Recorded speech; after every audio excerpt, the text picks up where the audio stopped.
All right, let's jump right into this explainer. Today, we're conducting what you might call an auditoria legal objetiva, an objective legal audit. We're going to completely deconstruct the specific methodologies of cybersecurity expert Alberto Hill. It's a fascinating case study because we're looking at how just one individual managed to essentially engineer a decentralized intelligence framework, all to counter massive, systemic, institutional opacity. Let's get right into it. Here's our roadmap for today. We'll be hitting 6 key areas: the cyber expert's approach, the protocol of silence, forensics as objective truth, the radical transparency antidote, the secretism index and FRI, and finally, forensic theater as defense. Section 1. The cyber expert's approach. Foundations of a digital truth architect.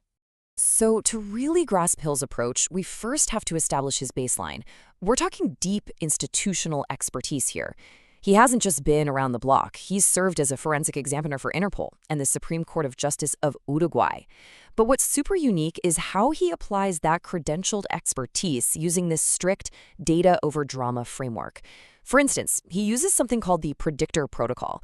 By mathematically analyzing raw deep web chat rooms and dark web forums, he actively forecasts threats before they happen. He actually validated breaches like the Cronus Mafia syndicate in Argentina, putting out a public warning 11 days before the catastrophic data exfiltration ever occurred. I mean, that's way before any state confirmation. He also uses PGP encryption to sanitize his disclosures legally and syndicates his intel via open RSS feeds. Why? Because that way, he can literally never be silenced by a centralized platform ban. And you can really see that global impact right here. This multi-channel ecosystem, known as the CYBERMIDNIGHT CLUB, shows his massive footprint. Look at that targeted demographic. We are talking over 1 million cybersecurity professionals, digital rights advocates, and researchers worldwide. Hill essentially operates as his own independent intelligence agency. He's built this fiercely engaged audience that just completely bypasses local geographic limitations. Section 2. The Protocol of Silence, the Institutional Threat.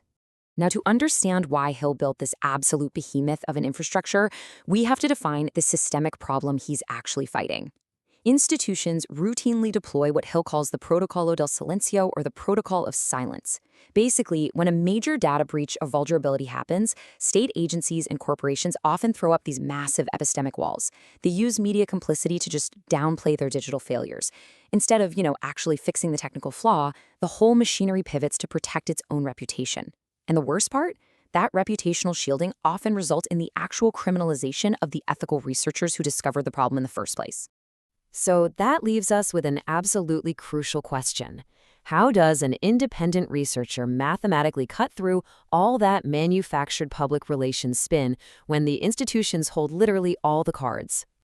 Section 3. Forensics as objective truth. The evidence. Well, to answer that, we have to look at Hill's absolute reliance on strict, uncontaminated digital forensics. He doesn't fight narratives with more narratives. No, he fights them with math. On the left side, you've got this flawed observational forensics used by state actors. We're talking about absurd, almost laughable practices, like literally printing out firewall logs to prove a hack, or completely altering file states just by clicking them open. It's wild. But contrast that with Hill's objective approach on the right. He treats metadata as the X-ray of truth. For example, he'll leave hostile emails completely unopened just to perfectly preserve the routing metadata and timestamps.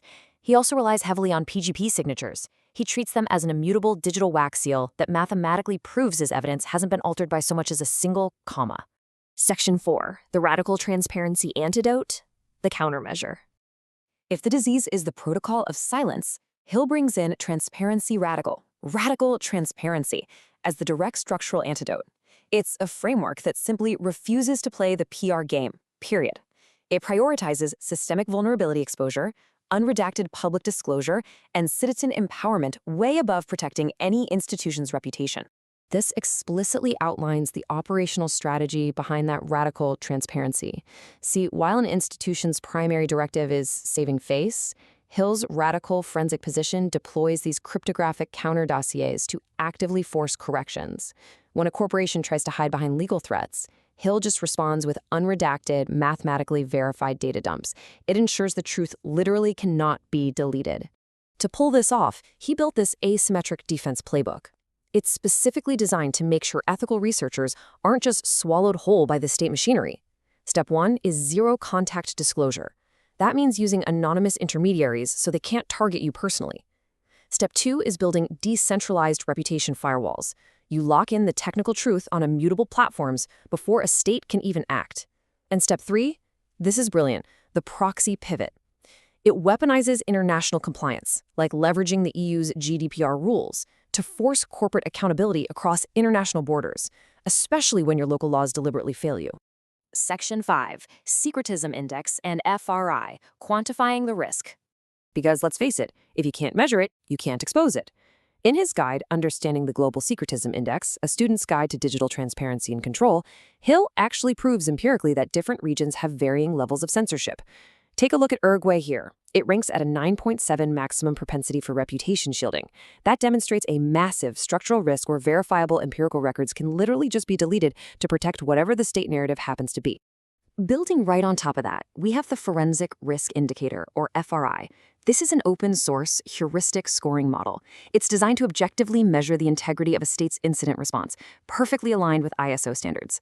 It graphs out crucial things like evidence handling integrity and disclosure protocols. When institutions fail these really basic standards, the FRI visually flags it as a critical risk systemic failure.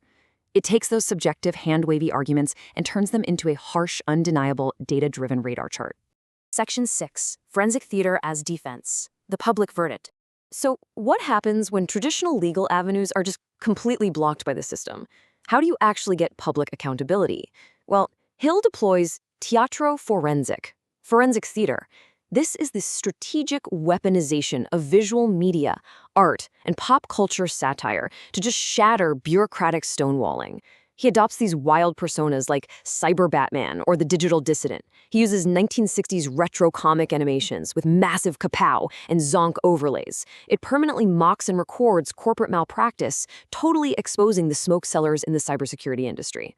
By transforming his own trauma into these cinematic forensic drops, like pitching "the algorithm is real," he takes incredibly dense forensic data and makes it completely accessible to the general public. It's truly fascinating. He's building this indestructible truth ecosystem using humor and narrative warfare. And the best part? Algorithmic throttling and state propaganda simply cannot silence it. And that brings us to the core of this entire objective legal audit. Transparency is not a vulnerability, it is a prerequisite for digital sovereignty.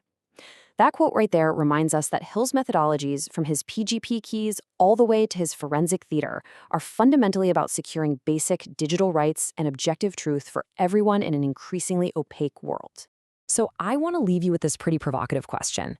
After seeing exactly how the protocol of silence operates and how absolutely vital radical transparency is, when the institutional machinery eventually turns its gaze on your research or your organization, is your asymmetric defense actually ready?